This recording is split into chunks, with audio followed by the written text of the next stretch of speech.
Bom dia, queridos. Queria mais uma vez cumprimentá-los, os irmãos que estão aqui presencialmente, aqueles que também estão nos assistindo em casa. Dizer que eu e o pastor não combinamos a camisa no dia de hoje. Foi pura inspiração do direcionamento do Espírito Santo, né, pastor? Em homenagem ao Outubro Rosa e aproveitando, né, esse gancho, na última sexta-feira, a nossa denominação promoveu uma palestra acerca desse assunto, Outubro Rosa. Eu tive o privilégio de assistir, porque meus pais colocaram na TV da casa, então todo mundo na casa assistiu. Mas fica a dica, né? Fica salvo lá no canal do YouTube da UIACB. Vale a pena as irmãs assistirem. E a razão pela qual meus pais botaram na casa inteira para assistir, exatamente, foi uma tia minha, né, que é profissional da área de saúde, servidora do Instituto Nacional do Câncer, então falou com muita propriedade. Os irmãos vão lá, vão ver, vão reconhecer o sobrenomezinho, vão saber que é minha parente, mas de fato não é só porque é minha parente, não, foi uma palestra muito boa, muito oportuna nesse período. Vamos então abrir as nossas Bíblias na primeira carta do apóstolo Paulo à igreja de Coríntios, no capítulo 2. Nós vamos fazer a leitura de todo o capítulo e nessa manhã nós vamos meditar acerca da diferença, 1 Coríntios, capítulo 2, a diferença entre informação e conhecimento. Vamos ver o quanto que nós temos muita informação sobre Deus e pouco conhecimento, e como se dá esse conhecimento. Então diz assim a palavra de Deus, primeira carta, primeira epístola de Paulo aos Coríntios, capítulo 2. Irmãos, quando fui ter convosco, anunciando-vos o testemunho de Deus, não o fiz com ostentação de linguagem ou de sabedoria, porque decidi nada saber entre vós, senão a Jesus Cristo e este crucificado. E foi em fraqueza, temor e grande tremor que estive entre vós. A minha palavra e a minha pregação não consistiram em linguagem persuasiva de sabedoria, mas em demonstração do Espírito e de poder, para que a vossa fé não se apoiasse em sabedoria humana, e sim no poder de Deus.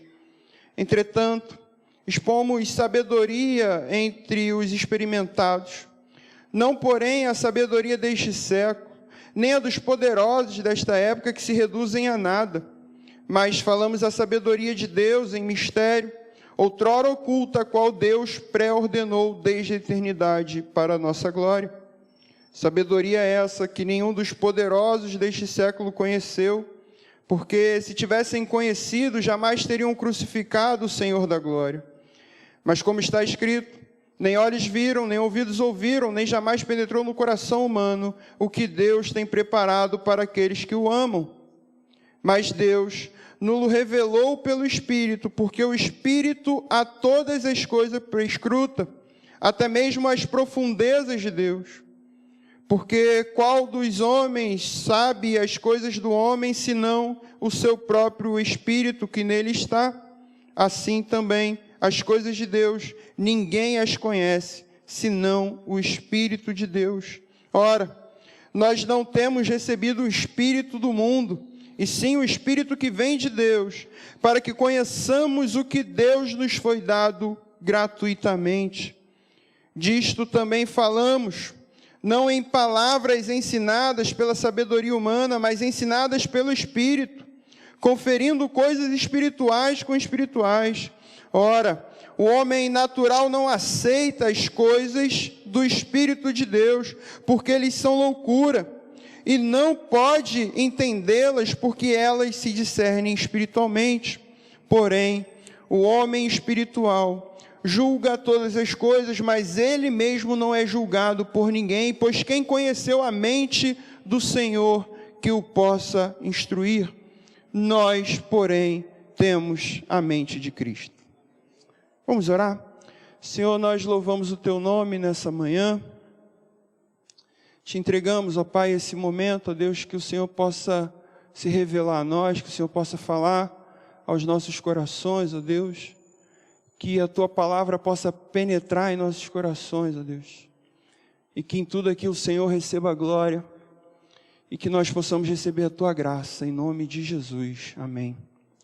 Queridos, conforme eu já havia falado, vamos necessariamente falar um pouco acerca do conhecimento de Deus, o conhecimento verdadeiro. E quando a gente olha para a nossa sociedade hoje, para a nossa geração, a minha geração, a gente consegue facilmente perceber como nós somos movidos por esse desejo, movidos por um desejo de conhecer. Não se sabe ao certo o que, quem, onde, mas conhecer. Somos movidos por isso, todos nós desejamos conhecer, saber, mas infelizmente nós queremos tudo, isso é uma característica também da minha geração, nós queremos tudo para ontem, rápido, num passe de mágica. A gente vive numa sociedade do imediatismo, uma geração que alguns vão chamar de geração fast food. Você vai, escolhe, compra e está pronto na hora, rápido. E onde nós queremos obter o conhecimento de tudo, e nós achamos muitas das vezes que temos o conhecimento de tudo. Quem tem Instagram sabe como são constantes, né, os anúncios de curso. Você está lá na publicidade e toda hora aparece um curso. Anúncios de cursos que prometem resolver todos os seus problemas. Tudo online, rápido, 100% gratuito, é só arrastar para cima. E você resolve todos os problemas da sua vida. Se nós olharmos outra rede social, por exemplo, uma passadinha rápida pelo Facebook, nós vemos que, como temos especialistas em tudo por lá, né? Não é? Especialistas sobre política que nunca estudaram política. Nunca estudaram a formação da sociedade, a formação do pensamento político. Especialistas em economia que não conseguem administrar nem a mesada que os pais dão. Não é verdade? Especialistas em religião, que sequer professam fé em alguma coisa. Tudo isso por quê, queridos? Porque tem um monte de informação e as pessoas acham que por terem informação, conhecem tudo. E não é só no Facebook, não. A gente fica meia hora assistindo um jogo de futebol, todo mundo é treinador. Todo mundo entende de técnica, de tática, de esquema. Mas ninguém nunca jogou futebol profissionalmente. A gente tem muita informação e acha que isso é conhecimento. Achamos que temos conhecimento.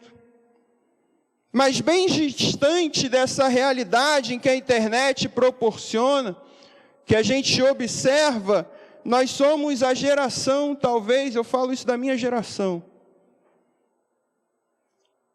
talvez a geração mais alienada da história da humanidade. Somos o tempo inteiro bombardeados constantemente por um caminhão de informações, recebemos milhares de informações todos os dias, e por termos tantas informações, nós achamos que possuímos algum tipo de conhecimento. Nós somos cheios de informação, mas vazios de conhecimento. E com Deus não é diferente. Nós temos 1 milhão de informações todos os dias. sobre Deus, sobre a Bíblia. Ouvimos milhares de homens falando, e muitas das vezes falam muito bem, com muita erudição, com muita retórica, com muitas palavras bonitas, e que por vezes achamos que temos tal conhecimento, por vezes queremos falar também com propriedade, com autoridade, sobre teologia, sobre a Bíblia, sobre a religião, mas a realidade é que temos muita informação sobre Deus, mas pouco conhecimento sobre Ele. Diante disso, eu fui até o dicionário para saber o conceito de conhecimento. E ele me disse o seguinte, me disse que o conhecimento é um ato de perceber ou compreender por meio da razão ou da experiência. E é justamente isso que Paulo vem tratar nesse capítulo 2 da carta aos Coríntios. Acerca do conhecimento de Deus. E seguindo, se nós fôssemos seguir a lógica do dicionário, o conhecimento de Deus somente poderia ser alcançado por meio de uma experiência. Porque é isso que o dicionário fala. Então nós, homens, querendo dar uma forcinha para Deus, vamos ajudar a obra de Deus. Porque Deus precisa da nossa ajuda, não é? E aí o que a gente faz? A gente começa a investir em experiências. Experiências humanas que possam levar o conhecimento de Deus. Experiências emocionais. Experiências sensoriais, sensitivas. Experiências radicais. Começam então a manipular a experiência humana. Com as músicas. Com as pregações. Com as cores, com as luzes. Tudo isso para criar uma falsa experiência de conhecimento de Deus. Mas Paulo deixa claro que não é esse tipo de experiência que nos garante o conhecimento de Deus. Não são esses mecanismos humanos. Eles não são capazes de nos fazer conhecer a Deus. Então Paulo faz uma clara distinção entre o que ele chama de ministério apelativo e o ministério espiritual. Enquanto o ministério apelativo faz uso de boas palavras, palavras de conforto, palavras de alegria, palavras que entretêm e atraem as emoções, enquanto a mensagem espiritual, o ministério espiritual é aquele que glorifica o nome de Deus, expondo a verdade da palavra. Ele não se preocupa em agradar corações humanos. Não se preocupa com igrejas cheias, em como vamos fazer para lotar os nossos templos. Não se preocupa com visualizações na internet. A única preocupação da mensagem do ministério espiritual é a glória de Deus. Paulo, então, deixa claro o caráter da sua mensagem. No verso 2, Paulo vai dizer: porque eu decidi nada saber entre vós, senão a Jesus Cristo e este crucificado. Paulo mostra que o conteúdo da sua mensagem, aquilo que realmente importava saber, não era nada menos do que Cristo e esse crucificado. E a mensagem do Cristo crucificado, queridos, apesar de ser simples, ela é grande, ela é ampla. E por ser grande, por ser ampla, ela precisa ser pregada em sua integralidade. E por que eu falo que nós somos a geração mais alienada? Porque temos muita informação sobre Deus, mas nós não conhecemos essa mensagem, não sabemos nada acerca do plano de salvação. Fala-se sobre muitas coisas, muitas informações sobre Deus, mas você pergunta para uma pessoa qual é o plano da salvação, a pessoa não sabe te responder que havia uma história de criação, que houve uma queda, houve uma redenção e uma salvação. E essa salvação foi unicamente exclusiva por meio de Cristo na cruz.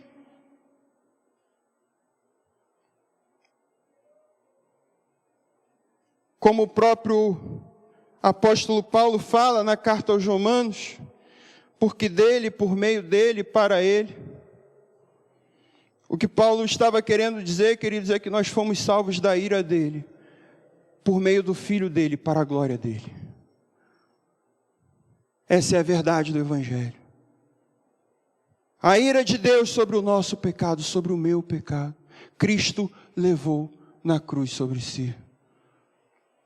E esse conhecimento, ele não pode ser alcançado pelos nossos entretenimentos, pelas nossas experiências humanas, pelas festas, pelas luzes, pelas músicas, pelas nossas emoções. A única experiência que nos proporciona o conhecimento de Deus não é algo que seja produzido pelo homem. A única experiência que nos garante esse conhecimento é a experiência de conversão. E não há nada que nós possamos fazer que proporcione conversão nos corações humanos. Não há músicas que possamos cantar, não há métodos, meios, mecanismos, luzes, templos, construções, absolutamente nada. Quem converte é o Espírito Santo de Deus. Não é uma experiência que provém de nós. E a conversão, queridos, essa experiência de conversão, ela se dá por meio da exposição da palavra da verdade. Não é pela sabedoria, não é pelo conhecimento, pelas nossas técnicas de persuasão, mas somente pelo Espírito, como Paulo fala, em fraqueza, temor e grande temor. É pelo Espírito Santo. Paulo não estava preocupado, quando ele escrevia aos Coríntios, em mostrar a sua sabedoria, em mostrar que ele havia estudado nas melhores escolas, que ele teve a melhor educação, o quanto ele era bom naquilo que ele fazia. Não. Paulo não estava preocupado com isso. A única preocupação de Paulo era anunciar o Evangelho, anunciar essa verdade, a verdade do Cristo e esse crucificado. Ele fala no versículo 4, a minha palavra e a minha pregação não consistiram em linguagem persuasiva de sabedoria, mas em demonstração do Espírito e de poder. Paulo está dizendo que ele abriu mão de todas as suas capacidades, abriu mão de toda a sua técnica, de tudo aquilo que ele poderia apresentar em sua humanidade, mas ele fala, olha, a única coisa boa que eu tenho é o Espírito que me dá o poder para anunciar essa mensagem. Temos visto grandes homens se levantando, praticamente toda semana tem algum pastor em algum canal de televisão diferente. Agora você tem pastor para tudo. Pastor para partido, pastor para isso, pastor para economia, pastor para polícia, tem pastor para tudo. Homens que têm se levantado com boa retórica, com uma boa fala, com mensagens bonitas, mensagens que arrebanham multidões, com milhões de visualizações no YouTube, no Instagram, no Facebook. Mas homens que muitas das vezes não são comprometidos com a mensagem do Cristo crucificado. Homens com palavras persuasivas, cheios de si, se vangloriando na sua própria capacidade, naquilo que eles são bons, mas sem qualquer demonstração do poder do Espírito Santo de Deus. E Paulo deixa claro mais uma vez o caráter na pregação, o seu caráter na pregação. Paulo fala a mesma coisa para nós hoje, para que a nossa fé não se apoie na sabedoria dos homens. Ele fala no versículo 5, para que a vossa fé não se apoiasse na sabedoria humana, e sim no poder de Deus. Para que nós não sejamos persuadidos por esses homens, de boa fala, mas sem compromisso com Cristo crucificado, mas sim que a nossa fé seja apoiada no poder de Deus, na sabedoria de Deus e no conhecimento de Deus. Paulo certamente sabia do perigo que ele sofria, de que os seus ouvintes se interessassem por ele, pela sua forma de falar, pelo seu intelecto, pela sua performance, ou pela sua personalidade, e não por Cristo. Paulo sabia disso. Paulo sabia também que ele não era capaz de salvar a ninguém. Ele sabia que não tinha tal capacidade, e por isso lutava para conduzir as pessoas somente à fé em Cristo e não na sua sabedoria. Porque o papel do pastor não é fazer com que a igreja confie na sabedoria dele, mas sim apontar a mensagem, apontar a igreja em direção a Cristo. É para isso que pregamos.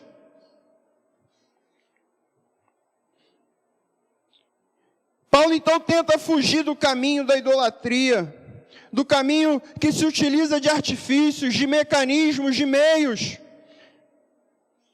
para se alcançar cada vez mais e mais pessoas. E o que nós temos feito hoje?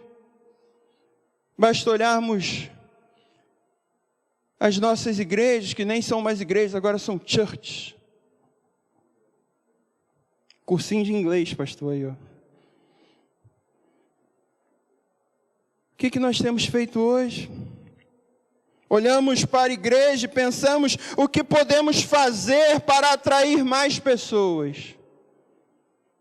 A gente olha o que está dando certo, a gente vê o que ali está cheio, olha lá, está dando certo ali porque está cheio, e a gente vai, vamos fazer igual aqui também, vamos copiar.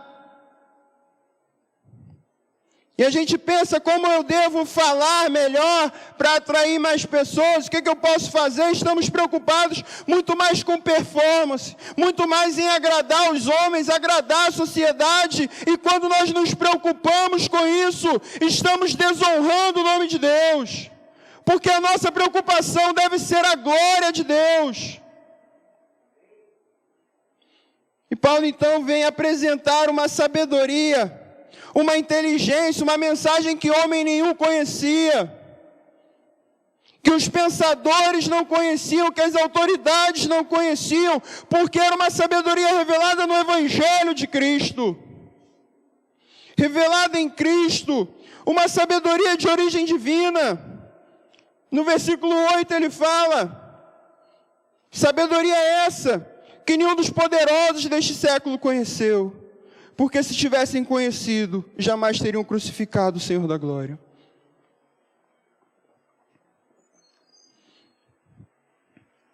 Ele não estava falando aqui, queridos, de pessoas leigas. Paulo não estava falando aqui de pessoas analfabetas, pessoas sem conhecimento, não. Os poderosos da época eram aqueles que detinham maior conhecimento. E ele está dizendo que esses poderosos não conheciam a verdade, não conheciam a Cristo. Por quê? Porque a verdade de Cristo não se dá por meio do conhecimento humano, mas sim da autorrevelação dele. E se eles tivessem conhecido essa verdade, jamais teriam crucificado a Cristo. É isso que Paulo fala.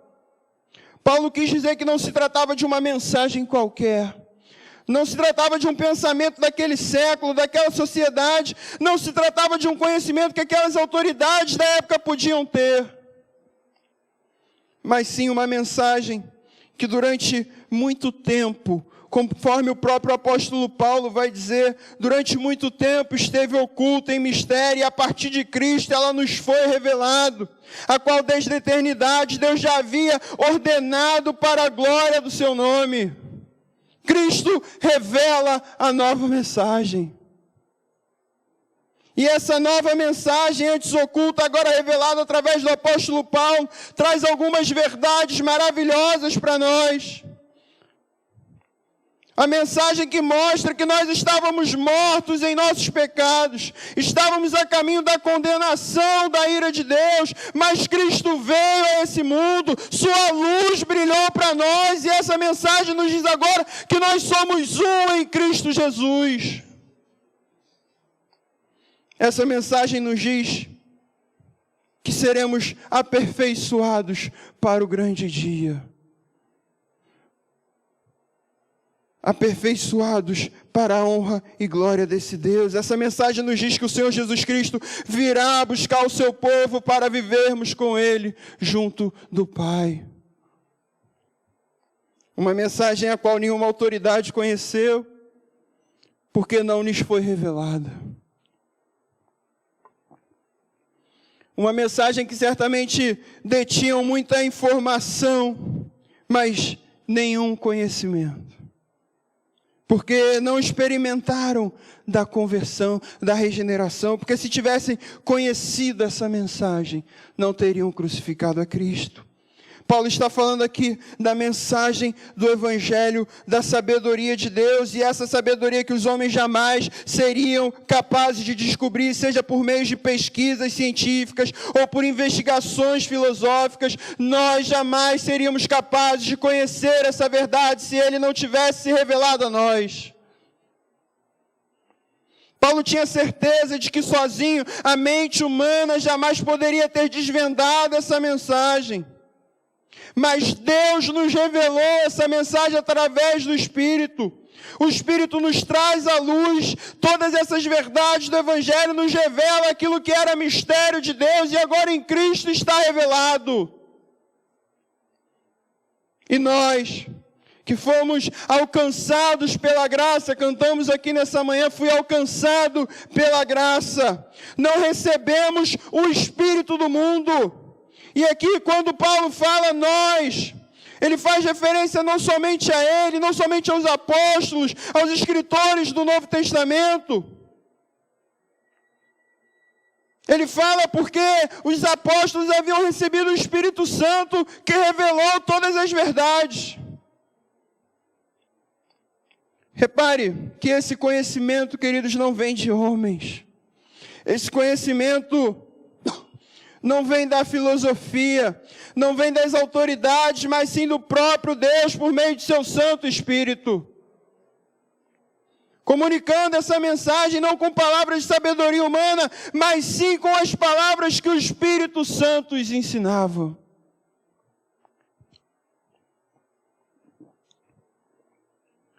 Tudo isso para nos dizer que podem ser grandes pregadores, grandes homens eruditos, sábios, inteligentes, podem usar todos os artifícios possíveis, mas se não tiverem a atuação do Espírito Santo, serão incapazes de comunicar a mensagem do Evangelho. De igual forma, aquele que ouve, conforme a palavra, o homem natural, Paulo fala, o homem natural, ou seja, na figura do seu estado de depravação, no seu estado de corrupção, é totalmente incapaz de compreender essa verdade do Evangelho. No final do capítulo 2, para nós concluirmos, versículo 16, Paulo faz uma pergunta, pois quem conheceu a mente do Senhor, para que o possa instruir? Nós, porém, temos a mente de Cristo. Paulo, então, fecha esse capítulo com essa pergunta. E a resposta é óbvia e clara para nós. Deus não pode ser conhecido por meio da ciência. Deus não pode ser conhecido por meio da sabedoria da filosofia, por meio das experiências emocionais, sensoriais que nós investimos. O homem não tem o poder, nem a capacidade de conhecer a Deus por si mesmo.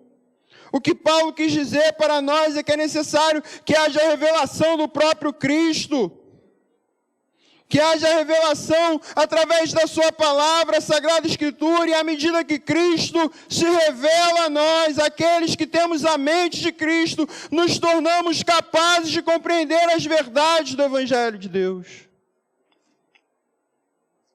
Somos muito prepotentes às vezes, né? Cheios de nós mesmos.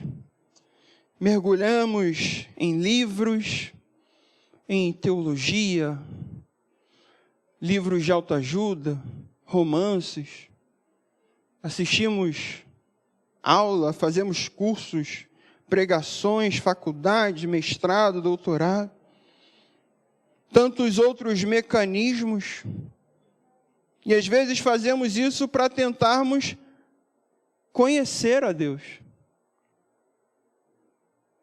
Descobrir as suas verdades, descobrir a sua sabedoria. E ao contrário de Paulo, que buscava com fraqueza e tremor, nós buscamos pela nossa própria força. Nós buscamos com a nossa soberba, com a nossa arrogância, acreditamos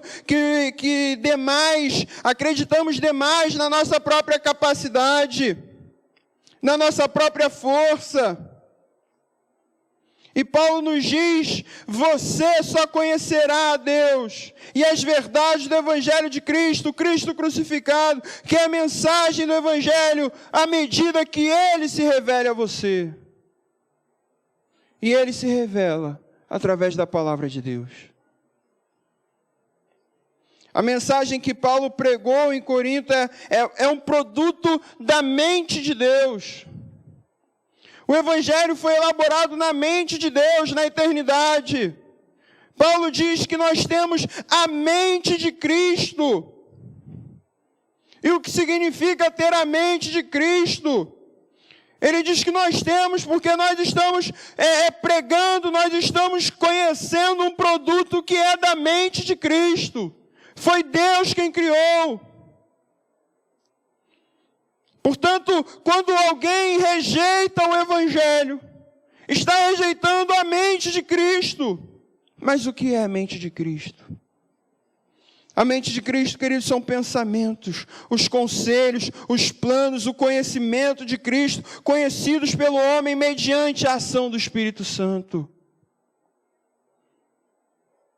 A verdade de que Ele veio de Deus. Esse conhecimento não foi produto de mãos humanas. Não foi algo que veio da imaginação do homem, não, é um produto da mente de Deus, ele veio de Deus, não é uma descoberta humana, mas é uma revelação divina. A mensagem da cruz foi ordenada antes deste mundo, o Cordeiro já estava morto antes da fundação do mundo. Ela não foi uma mensagem de última hora, Deus não criou o Evangelho porque o plano A fracassou. Porque Adão e Eva pecaram no Éden, então Deus cria um plano B para salvar. Não! Esse plano já estava elaborado. O Evangelho foi pré-ordenado. A mensagem da cruz nos traz bênçãos para além desse mundo. Aquilo que nenhum olho viu, nenhum ouvido ouviu, nem jamais subiu ao coração humano. É isto que Deus preparou para aqueles que o amam. Essa é uma mensagem de reflexão. Uma mensagem de autoanálise. Onde você tem a oportunidade nessa manhã de se perguntar, será que eu tenho muita informação sobre Deus ou se de fato eu o conheço? Será que eu tenho de fato um conhecimento desse Deus? Será que eu tenho de fato a mente de Cristo? E ter a mente de Cristo, como eu falei, implica em seguir os seus pensamentos, os seus conselhos, os seus planos. Precisamos parar de ter informações sobre Deus e começarmos a conhecê-lo verdadeiramente. Parar de ler caixinha de promessa e estudar essa palavra de verdade. De ver vídeo de 3 minutos no Instagram e começar a ver exposição, estudar com afinco a palavra de Deus. Conhecer a mensagem do Cristo este crucificado pelo seu e pelo meu pecado, para que Ele nos livrasse da ira vindoura de Deus. Que o Senhor nos abençoe. Vamos orar. Deus, nós louvamos o Teu nome. Te pedimos, ó Deus, clamamos, ó Deus, pela Tua misericórdia sobre nós, para que possamos, ó Deus, verdadeiramente conhecê-lo. Verdadeiramente desfrutar, ó Deus, da plenitude daquilo que o Senhor tem para nós. Perdoe, ó Deus, as nossas falhas, os nossos pecados, ó Deus. Perdoe a nossa negligência. Que em tudo o Seu nome seja glorificado, em nome de Jesus. Amém, Deus.